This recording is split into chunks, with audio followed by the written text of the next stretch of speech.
ஒரு தேவனின் நகரம், பொன்னாலும் வைரமாலும் ஆனதொரு நகரம் இப்போது கடல் அடியில் தூங்கிக் கொண்டிருக்கிறதென்று நீங்கள் நம்புவீர்களா?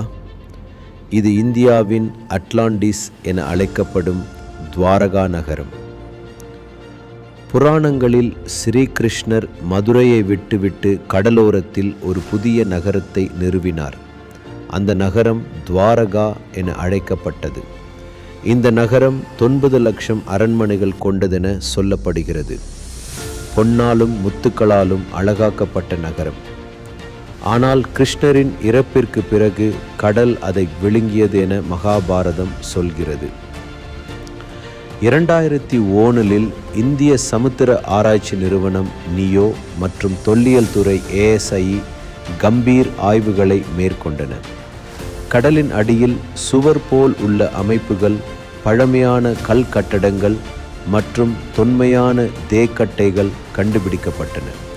கார்பன் டேட்டிங் படி சில பொருட்கள் 3500 ஆண்டுகள் பழையவை. இது உண்மையான துவாரகாவா இல்லை ஒரு பழமையான கடற்கரை நகரமா? சிலர் இதை புராணத்துடன் இணைக்கும்போது மற்றவர்கள் இது ஒரு வரலாற்று நகரம் என்றே கருதுகிறார்கள். ஆனால் தொன்மச் சான்றுகளும் புராண வர்ணனைகளும் ஒன்றாகச் சேரும்போது கேள்விகள் எழுவது இயல்பே. இந்த நகரம் கிருஷ்ணரின் துவாரகா என்பதில் நிச்சயமா இல்லை. ஆனால் இது ஒரு தொன்மைமிக்க மர்மம் என்பது மட்டும் உறுதி. வரலாறும் புராணமும் விஞ்ஞானமும் சந்திக்கும் இந்த கதையை இன்னும் பல தலைமுறைகள் கேட்கும். டைம் ஸ்டாம்ப் சேனலுடன் இணைந்திருங்கள்.